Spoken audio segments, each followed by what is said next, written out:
East China Sea, where rescue crews are racing again. 2018 সালের 6 জানুয়ারি পূর্ব চীন সাগরে সংঘটিত হয় এক ভয়াবহ সামুদ্রিক দুর্ঘটনা। তেলবাহী জাহাজ এমটি শানসি এবং কার্গো শিপ সিএফএফ ক্রিস্টালের মধ্যে সংঘর্ষ হয়। এই সংঘর্ষে প্রাণ যায় 32 জন নাবিকের, এর মধ্যে 2 জন বাংলাদেশিও ছিল। এই ভয়াবহ সংঘর্ষে যেমন আমরা 32 জন নাবিককে হারিয়েছি, তেমনি এই সংঘর্ষটি পরিবেশের উপরও ফেলেছিল মারাত্মক প্রভাব। এই ভিডিওতে আমরা এই ভয়াবহ সংঘর্ষের ব্যাকগ্রাউন্ড হিস্টোরি নিয়ে আলোচনা করব।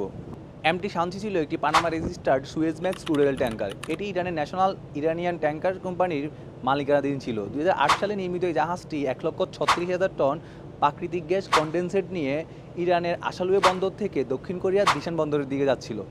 অপরদিকে সিএফ ক্রিস্টাল ছিল একটি হংকং রেজিস্টার্ড কার্গো শিপ। এটি প্রায় 64,000 টন গ্রিন কার্গো নিয়ে যুক্তরাষ্ট্রের কেলামা ওয়াশিংটন বন্দর থেকে চীনের মাচং বন্দরে যাচ্ছিল। জাহাজ দুটি যখন সাংহাই থেকে 160 নটিক্যাল মাইল পূর্বে ছিল, তখন জাহাজ দুটির মধ্যে সংঘর্ষ হয়।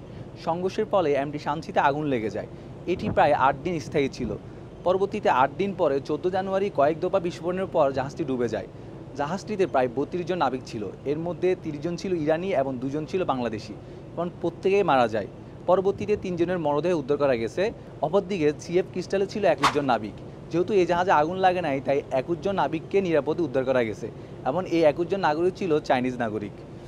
সংঘর্ষের পরে এমটি শানসিতে আগুন লাগার কারণ ছিল এটি প্রায় 1,36,000 টন প্রাকৃতিক গ্যাস কনডেন্সেট বহন করেছিল, যা একটি হালকা, অতি দাহ্য এবং বিষাক্ত গ্যাস, এবং এটি পানির সাথে অতি দ্রবণীয় হওয়ায় এই গ্যাস পুরো সমুদ্রে ছড়িয়ে গিয়েছিল, যা পার্শ্ববর্তী অঞ্চলের জীববৈচিত্র্য এবং মৎস্য সম্পদের উপর মারাত্মক হুমকি ফেলেছিল।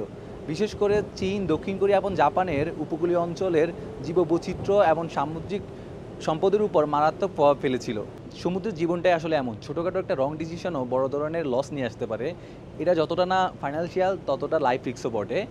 আপনারা আমাদের জন্য দোয়া করবেন। আমরা যারা সমুদ্রে থাকি, পরিবার থেকে দূরে থাকি, আমরা যেন নিরাপদে সুস্থ শরীরে আমাদের পরিবারের কাছে ফিরে যেতে পারি। পূর্ব চীন সাগরে এ যাবৎ যতগুলো ভয়াবহ সামুদ্রিক দুর্ঘটনা ঘটেছে, এর মধ্যে এটি একটি। এর আগেও আমি পূর্ব চীন সাগরে সংঘটিত আরেকটি ভয়াবহ দুর্ঘটনা, গলফ লাইভস্টক ডুবে যাওয়ার কাহিনী নিয়ে আলোচনা করেছিলাম। আপনারা যারা এই ভিডিওটি মিস করেছেন, চাইলে ডিসক্রিপশন বক্সে দেওয়া কিংবা কমেন্ট বক্সে দেওয়া লিঙ্ক থেকে ভিডিওটি দেখে আসতে পারেন। আর আপনারা যারা এই প্রথম আমাকে দেখছেন, তাদের উদ্দেশ্যে বলছি, আমি সবসময় জাহাজ এবং সমুদ্র নিয়ে এই টাইপের ভিডিওগুলো করে থাকি। ভিডিওগুলো যদি আপনাদের ভালো লাগে, তাহলে সেলুসের পেজটি ফলো দিয়ে রাখতে পারেন।